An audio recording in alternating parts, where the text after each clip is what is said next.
For over 70 years, Queen Elizabeth II stood as the ultimate symbol of Western tradition, a silent observer of the rise and fall of empires. But perhaps no relationship was as fraught with hidden tension, calculated silence, and very rude diplomatic maneuvers as her relationship with the leaders of Communist China. You didn't just watch a state visit, you watched two entirely different worlds collide. One built on hereditary ritual, the other on revolutionary upheaval. The palace machine always tried to manage the optics, painting a picture of golden eras and mutual respect. But behind the closed gates of Buckingham Palace, the reality was far more cynical. Elizabeth was a master of the diplomatic mask, yet with the Chinese leadership, that mask slipped more often than the courtiers would ever care to admit. From the shadow of Mao Zedong to the assertive era of Xi Jinping, every handshake was a test of survival for the monarchy. To understand what the Queen truly thought, we have to go back to 1986. Elizabeth became the first British monarch to ever set foot on mainland China. It was a mission of extreme high-stakes diplomacy, a reassurance photo for a world watching the countdown to the Hong Kong handover. But while the cameras captured her smiling at the Great Wall, her private observations revealed a woman who saw right through the palace spin of her hosts. She wasn't just a guest, she was an astute political observer who understood that in a public institution, silence is a strategy, not an accident. She saw a system that, much like her own, was obsessed with control, yet lacked the honest vulnerability she believed was necessary for true power. Tonight, we pull back the curtain on the secret letters, the leaked comments, and the moments when the Queen realized that dealing with the dragon required a script that even the palace wasn't prepared to write. When Elizabeth arrived in Beijing in October 1986, she wasn't just meeting a head of state, she was meeting a man who had survived the Long March and the Cultural Revolution to become the architect of modern China. Deng Xiaoping was the antithesis of the polished Western leaders the Queen was accustomed to. He was a chain smoker with a penchant for spitting into a spittoon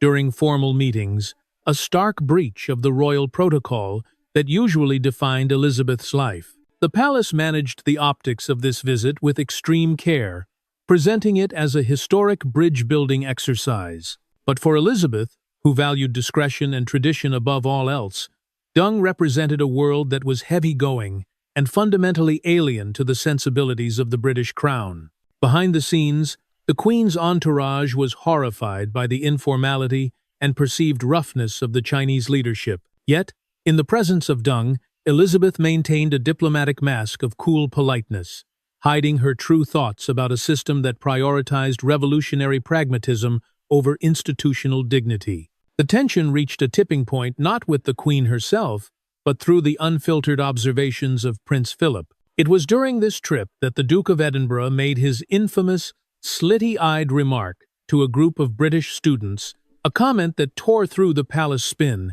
and exposed the underlying cultural friction within the royal party. While the world focused on Philip's gaffe, the Queen remained silent, a silence that was less about privacy and more about crisis management. To the Queen, Deng was a man of perceptions and power rather than human vulnerability. She respected his intelligence and his absolute control over 1 billion lives, but she found the environment he cultivated to be oppressive and stuffy in its own communist way. This wasn't a meeting of friends.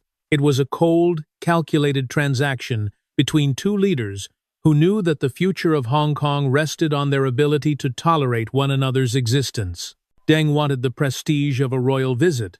Elizabeth wanted a peaceful transition for her subjects. As she left Beijing, the Queen's private relief was palpable. She had survived the dragon, but the most difficult years of the Golden Era were still to come. As the 1990 seconds dawned, the relationship between the palace and Zhongnanhai entered a phase of extreme high-stakes tension, centered on the final stolen jewel in the British crown, Hong Kong. Jiang Zemin emerged onto the world stage, not with the austere, revolutionary stoicism of the old guard, but as a true showman. He was a leader who loved to sing, quote, poetry, and was acutely media-savvy. However, to Queen Elizabeth II, this performative enthusiasm carried a deeply slippery and untrustworthy undertone. In 1997, when the Union Jack was lowered over the harbor in Hong Kong, it was far more than a routine political handover. It was a defining moment where the backstage curtain of the monarchy was pulled back for the world to see. While Prince Charles was reported to be visibly moved and even wept on the HMY Britannia, the Queen in London faced a cold, institutional reality.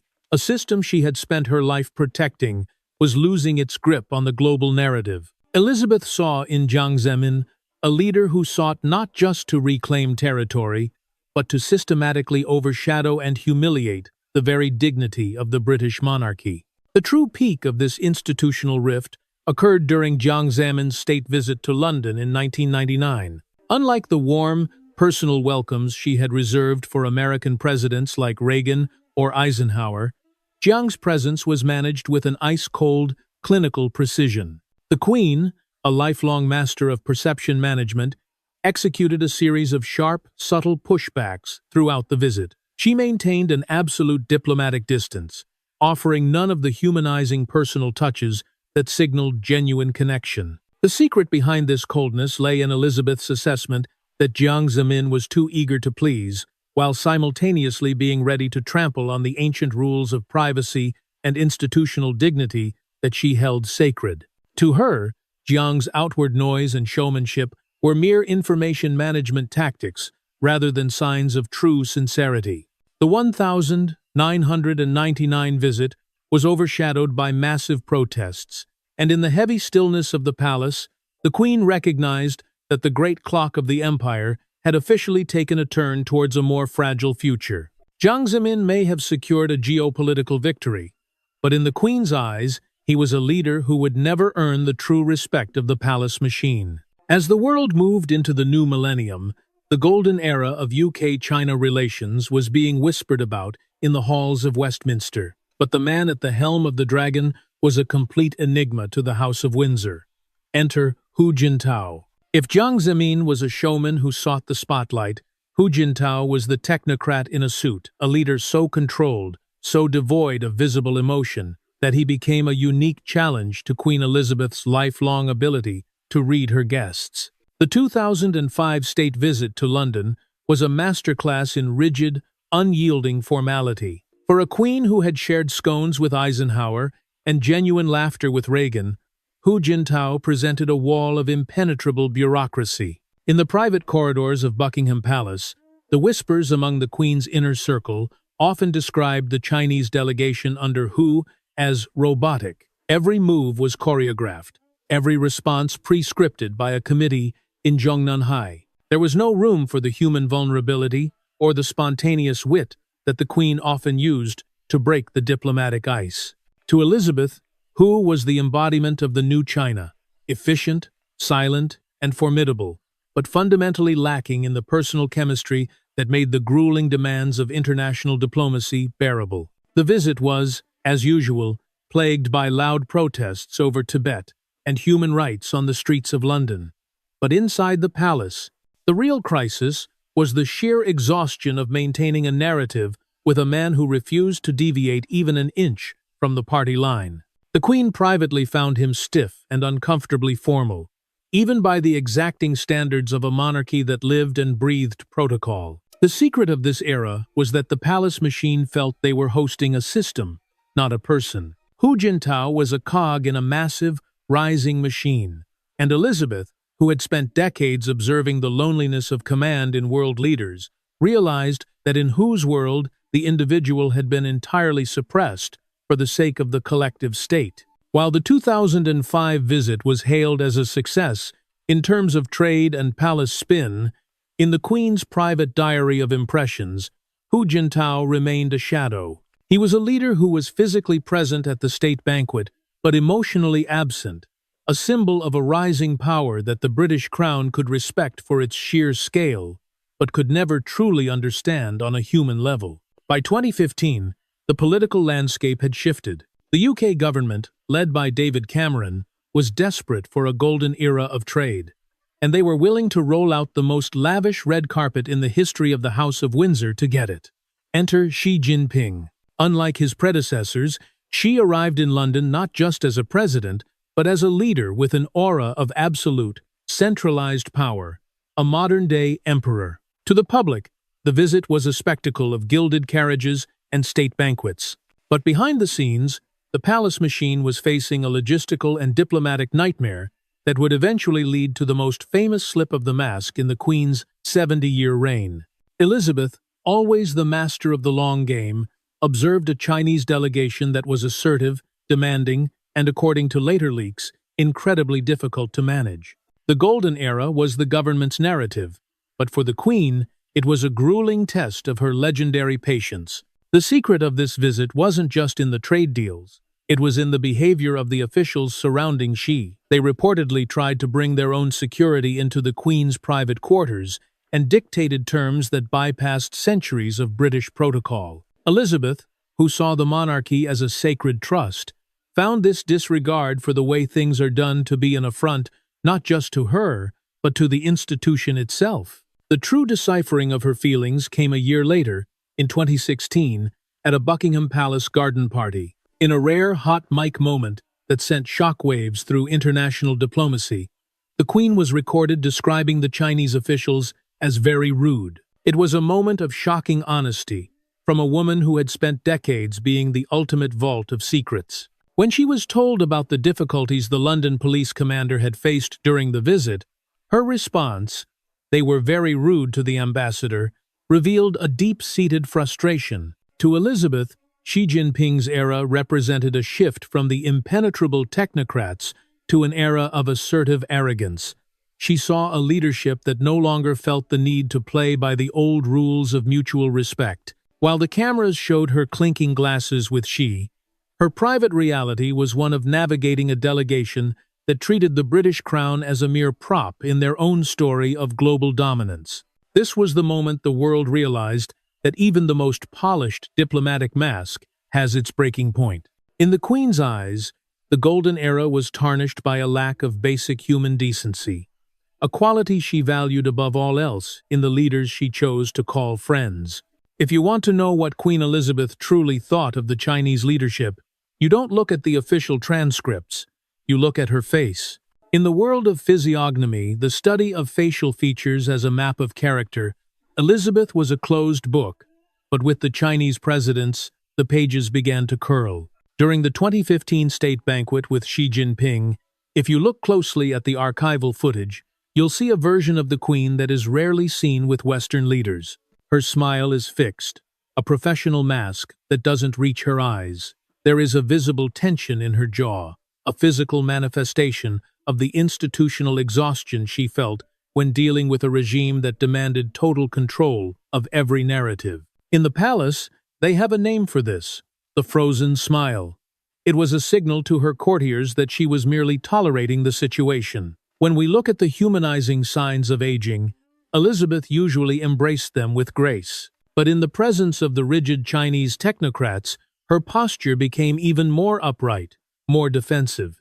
She was protecting the institution with her very body. While she might have leaned in to hear a joke from Ronald Reagan with the Chinese leaders, she remained perfectly vertical, a human barricade against a culture she found impenetrable and cold. But her most potent weapon wasn't her posture, it was her coded language. In the 2015 state banquet speech, the Queen followed a script that was a masterpiece of saying everything by saying nothing. She spoke of the special relationship with America with warmth and shared history. But with China, she focused almost entirely on global challenges and trade. To the untrained ear, it sounds like standard diplomacy. To the royal crisis analyst, it is a glaring omission. By refusing to mention shared values, freedom, or democracy, she was effectively telling Xi Jinping, "We have nothing in common but the pursuit of money." The secret of this era was that the Queen used her silence to maintain her moral authority. She knew that the British government was selling the family's silver for Chinese investment, and she found it distasteful. By offering the bare minimum of personal warmth, she was signaling to her subjects that while the government could be bought, the crown could not. This was her private rebellion, a silent, ice-cold rejection of a golden era that she believed was built on sand. She saw the predatory nature of the rising superpower, and through every tightened jaw and every omitted word, she made it clear that she was hosting a guest she neither trusted nor liked. In the final decade of her life, Queen Elizabeth II became more than just a head of state. She was a living artifact of a world that was rapidly disappearing. As she entered her 92nd, the golden era with China, once touted by politicians as a masterstroke of trade, began to collapse under the weight of geopolitical reality. For the Queen, this wasn't just about headlines. It was a personal observation of the death of a promise. The 1984 Sino-British Joint Declaration, a treaty she had personally overseen, was being systematically dismantled in Hong Kong. To a woman whose entire life was built on the sanctity of an oath, this was the ultimate betrayal of proper behavior. The secret of these twilight years lay in the Queen's physiognomy of weariness. If you observe her during the rare diplomatic receptions of this period, you see the heavy eyelids, a sign not just of physical age, but of a profound, weary observation of a world losing its manners. She had outlived Mao, outlasted Deng, and seen the technocrats come and go. Now, she was facing a China that no longer felt the need to even pretend to respect the thousand-year protocol of the British crown. In the eyes of the palace machine, the Chinese state had transitioned from a guest-seeking legitimacy to a superpower demanding submission. The stripping away of this era reveals a queen who was increasingly protective of her moral sovereignty. While her government scrambled to balance the books, Elizabeth focused on the human cost of power. She reportedly took a keen interest in the briefings regarding the erosion of freedoms in the very territory she had handed over with such high hopes in 1997. She saw the modern muscle of the dragon, its surveillance, its digital control, its economic coercion, as the antithesis of the human influence she had spent 70 years cultivating. In her final interactions with Chinese diplomats, the coded language shifted from trade to stability. In royal speak, stability is often a critique of chaos and overreach. She was signaling that the dragon's fire was becoming uncontrolled. The secret of the Queen's final thoughts on China was a realization of irreconcilable differences. She understood that her institution was built on the slow, patient accumulation of tradition, while the new China was built on rapid, ruthless disruption. As the lights dimmed on her reign, she looked east and saw not a partner, but a formidable rival that spoke a language of power. The crown simply refused to learn. For over 70 years, Queen Elizabeth II was the ultimate stabilizer, the woman who could sit across from a dictator and offer a smile that gave away nothing. But as she entered the final chapter of her reign, a new crisis emerged within the palace: the outspoken nature of her heir, Prince Charles. If the Queen was the ice-cold master of silence, Charles was the Prince of Conscience, and nowhere was this more apparent or more dangerous than in his relationship with the Chinese leadership. The secret of this era was the Queen's quiet struggle to manage a successor who refused to wear the diplomatic mask she had spent a lifetime perfecting. The deciphering of this friction goes back to the 1997 Hong Kong handover.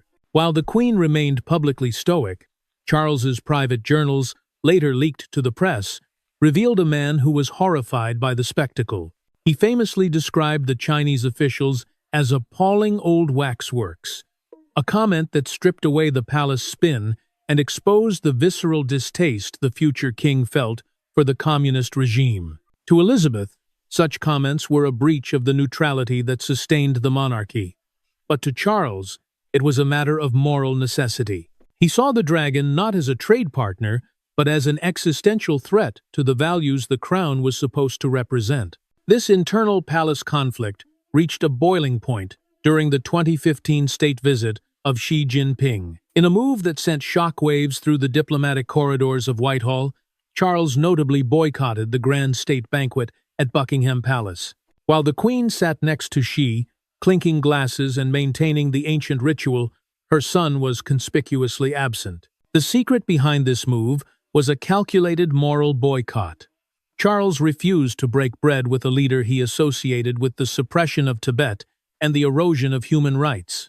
Elizabeth, ever the pragmatist, was forced to play the good cop to Charles's bad cop, using her presence to soften the blow of her son's public snub. The physiognomy of succession during this period showed a fascinating duality. In joint appearances, you could see the Queen's fixed smile contrasted with Charles's furrowed brow, the physical sign of a man who could not hide his internal conflict. Elizabeth knew that she was preparing Charles for a world where the monarchy could no longer stay silent. She understood that while her power came from her enigmatic absence, Charles's power would likely come from his vocal presence. As she handed over more diplomatic duties to him, she was effectively handing him a torch that she knew would burn more brightly and perhaps more dangerously when pointed toward the east. The Golden Era was dead, and the Queen knew that under King Charles, the relationship with China would move from a cold tolerance to a period of open, institutional friction. As Queen Elizabeth II entered the final 2 years of her life, her role as the master of the long game reached its conclusion. She had outlasted every revolutionary wave, every economic shift, and every Chinese leader since the birth of the People's Republic. But in these final days, the stripping away of her legacy reveals a woman who was no longer just maintaining a relationship. She was securing a fortress. The secret of this period was her realization that the Golden Era with China was not just a diplomatic failure, but a strategic warning. She saw that the dragon did not want a partner. It wanted a monument that could be controlled. The physiognomy of the final years, during her rare audiences with Chinese dignitaries, showed a woman who had moved beyond the frozen smile. Her expression was now one of strategic distance. If you look at the photos from her final diplomatic receptions, her eyes are sharp, observant, and entirely devoid of the warmth she once shared with Truman or Eisenhower. She had reached a point of absolute clarity. The values of the crown and the values of the modern Chinese state were fundamentally irreconcilable. While her government continued to talk about trade, Elizabeth's focus was on the moral integrity of her office. She refused to be the PR agent for a system that silenced its own people. The secret of her final coded signal was found in her last Christmas broadcasts. To the untrained ear, they were messages of hope. To the royal crisis analyst, they were a defense of individual dignity over state power. By emphasizing the importance of the individual, she was subtly critiquing the collective, surveillance-driven model of the East. She understood that her greatest power was not in what she said, but in what she represented. By remaining a symbol of continuity, she was a direct challenge to a regime that thrived on rapid, often violent, change. Elizabeth's final thought on the Chinese leadership was one of patient endurance. She knew that empires rise and fall, but institutions that are built on the service of the people have a different kind of longevity. She left behind a secret blueprint for her successors, a guide on how to host the dragon without losing your soul. She taught them that the crown must always be the quiet conscience of the nation, even when the government is shouting about trade. As the curtain began to fall on her reign, she didn't leave a legacy of friendship with China. She left a legacy of principled survival. She had hosted the dragon, she had survived its fire, and she had ensured that when she was gone, the crown would still be standing, long after the Golden Era had turned to dust. As the curtain finally closed on the Second Elizabethan era in September 2022, the world looked back at a reign that had witnessed the most dramatic shift in global power in history. But for those who understand the secret language of the palace, her relationship with China was her greatest masterclass in institutional resilience. She had navigated a 70-year minefield, from the dark shadows of the Mao era to the digital authoritarianism of the 21st century. The secret of her survival was simple. She never allowed the dragon to dictate the terms of her dignity. While the British government often chased the Golden Era with a desperation that bordered on the undignified, Elizabeth remained the fixed point in a turning world. The stripping away of this 70-year saga reveals a profound truth.